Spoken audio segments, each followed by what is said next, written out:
Today I'm going to tackle about development of self and social understandings.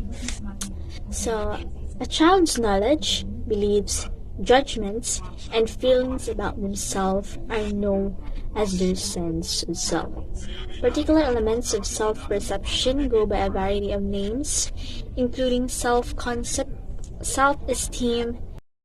So, the psychoanalytic theory of Freud talks about the philosophical of human nature. It's both approach to therapy and theory of personality.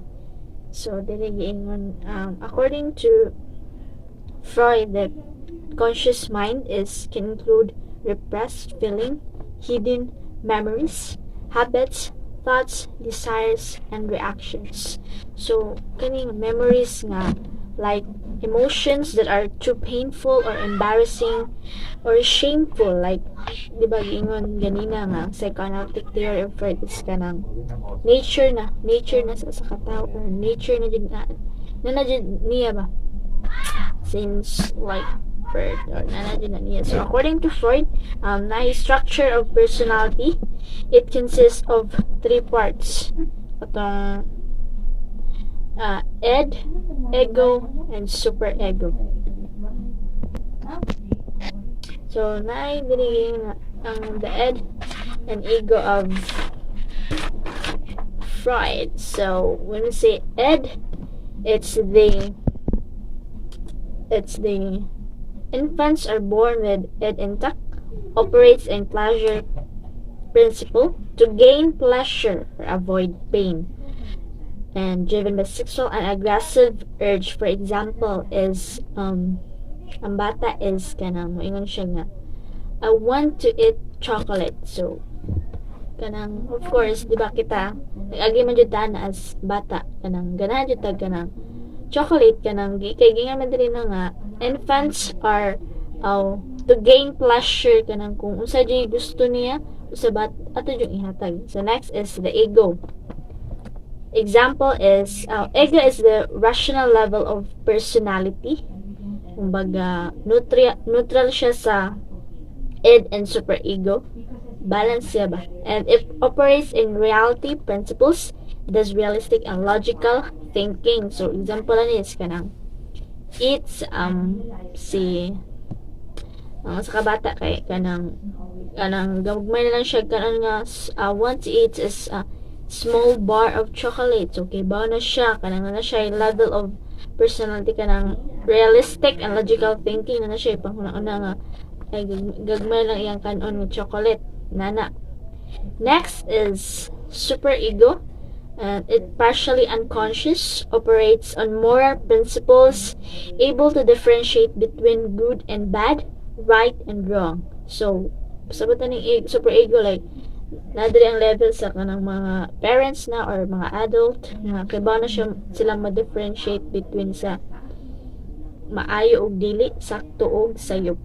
For example, kataganina no sa bata is I want to eat chocolate. So mauto niya as ego is it's a small bar of chocolate. Yun na siya real logical thinking. Sa super ego naman sad is kanang yun siya nga I am on a super diet. So kiba na siya mo differentiate sa kanang kuan like dili jud nga level nga matured adult naman nga level. Next is if people follow their superego, they will feel proud, but if they don't follow, they will feel guilty and anxious. So that it's all about the psychoanalytic theory of Sigmund Freud. So next, let's proceed to psychosocial theory of Erikson. So Erikson's theory that emphasizes the social relationships that are important at each stage of personality development. The lifespan is broken into 8 stages, which major psychosocial tasks to accomplish or crisis to overcome.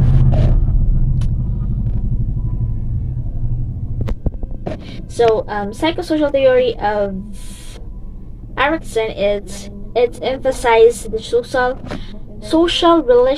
relationships of other people. Like, for example, diri nga theory ni Erikson is nag-talk siya about sa stages kanang development nga nag-uswag sila based kung unsa nila pag-adjust sa ilang situation or behavior. And so Erikson described 8 stages. So na dito ang 8 stages no, with a major psychosocial task to accomplish or crisis to overcome. So sa pag-overcome nimo sa crisis na ay mga stages, personal stages. Personality continues to take shape throughout our lifespan as we face these challenges. So, we will discuss each of these stages in greater detail when we discuss each of these life stages throughout the course. So, here is an overview of the stage, of each stage. Katong yes, the main idea behind Erikson's theory of psychosocial development is that our personality develops in stages, and at every one of these stages, a psychosocial crisis unfolds in a way that determines our personality development based on the outcome. So, matong gini na katong mga stages ni Erikson, katong trust, mistrust,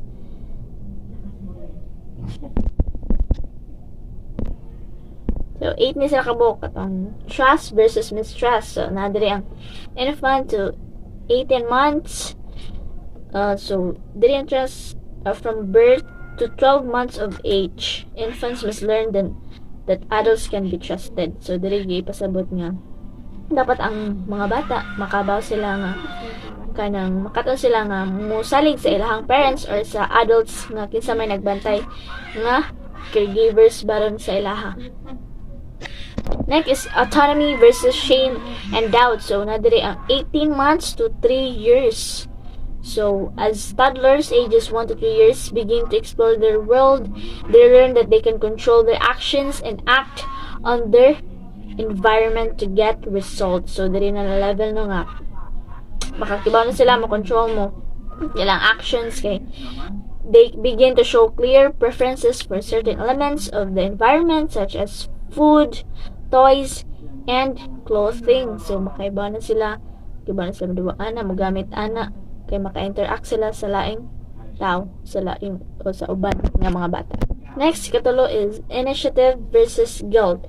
Na dili nag-edad og 3 to 5 years age. Once children reach the preschool stage, ages 3 to 6 years, or they're capable of initiating activities and asserting control over their world through social interactions and play. So, maka-discover na sila, makaibaw na sila, makatun sila mga activities sa uban, kahit maka-interact sila sa uban. According to Erikson Preschool, children must resolve the task of initiative versus guilt. By learning to plan and achieve goals while interacting with others, preschool children can master this task. Initiative, a sense of ambition and responsibility occurs when parents allow a child to explore within limits and then support the choice.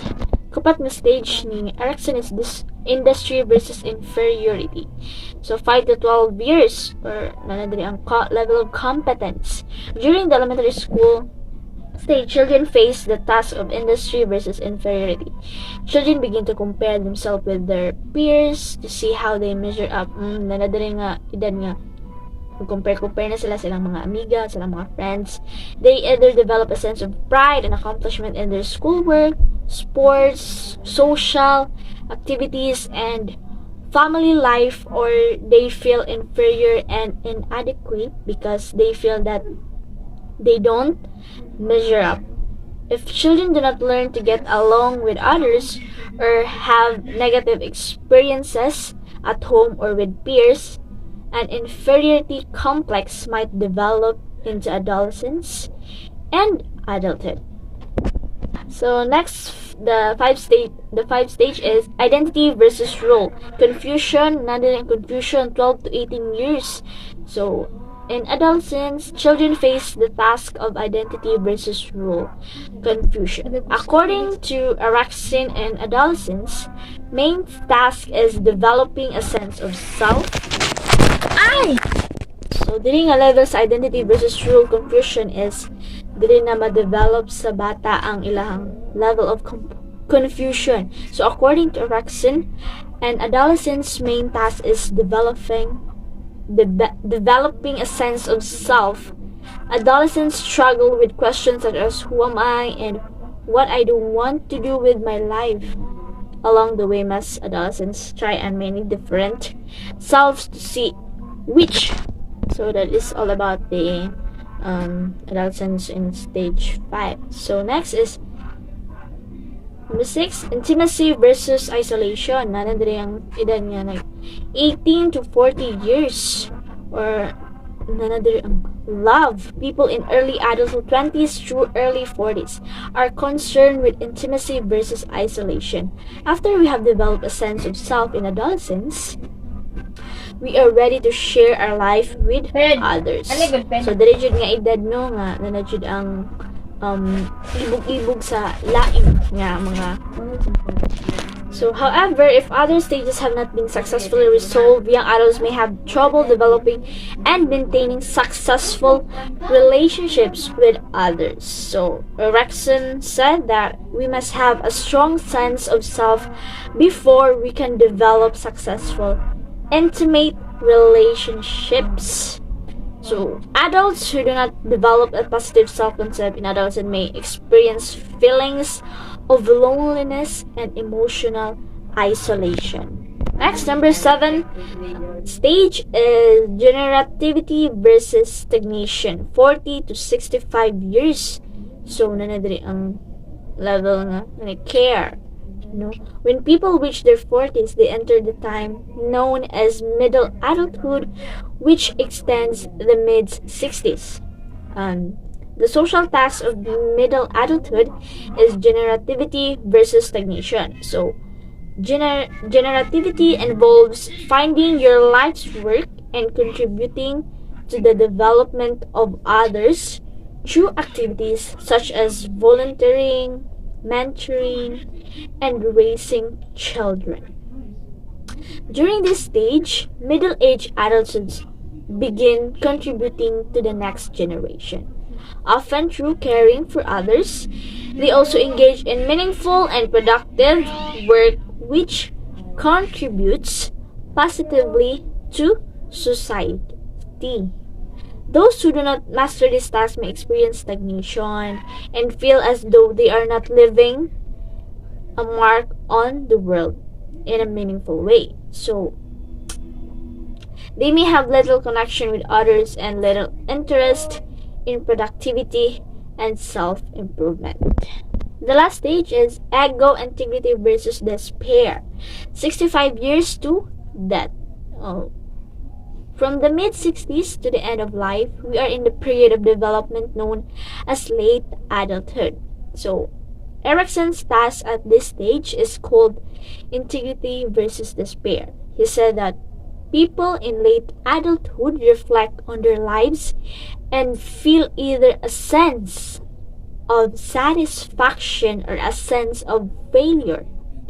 People feel proud of their accomplishments, feel a sense of integrity, and they can look back on their lives with few regrets.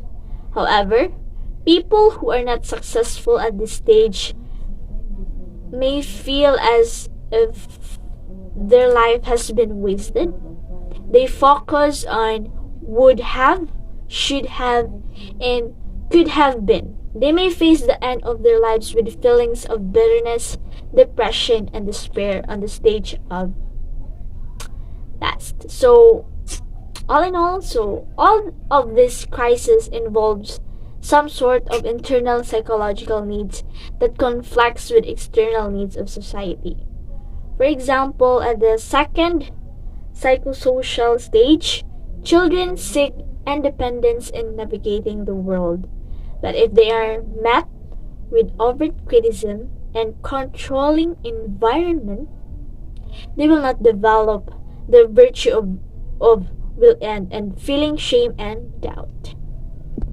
The last conclusion, Erickson believed that the stages can eventually be solved at a later time through more life experiences. So next, let's proceed to the theory of Bandura. So, social learning theory is proposed by psychologist Albert Bandura. So it emphasizes the importance of observing, modeling, and imitating the behaviors, attitudes, and emotional reactions of others. Social learning theory considers how both environmental and cognitive factors interact to influence human learning and behavior. So, what is social learning theory? So, learning is about interacting with the environment and making a permanent change in knowledge or behavior that improves human performance. So, according to Bandura's SLT or social learning theory, we learn from interacting with others in a social context. We observe, assimilate, and imitate others' behavior when witnessing positive or rewarding experiences. So, SLT processing. So, the SLT suggests that we learn from one another throughout our lives via the following process. So, yung ganyan ng observation, imitation, and learning. So, social learning theory according to Bandura is postulate that people can learn by observing others. Yes, it's true. For example, is we learn table manners by observing our parents at dinner table. So, example, kung sa gibuhat niya dito mong parents or kung sa gibuhat niya dito sa for example, kung sa gibuhat nila sa table, dining table, di ba ma-observe di mo, then while nag-observe ka is ma-imitate na nimo siya, then masunod na nimo siya by observing, makakatkon sad ka ana. And for example is teacher ka, nagtudlo ka sa bata, imo gituduan siya so ano mo pagporma sa clay, then nagtudlo ka niya pag human nimo imong gi-demonstrate nimo niya step by step, so ang paghimo ani nga shape, and naaman jud ubang bata nga dili dayon naaman jud ubang bata nga guide nimo, tudloan nimo, but at the same time napoy bata nga while gatudlo ka niya step by step, naapod siya kanang makuha dayon niya. So in that way, nag-observe pud day ang bata no nga makakaton siya na. So learning is all in all that when we observe, we are learning.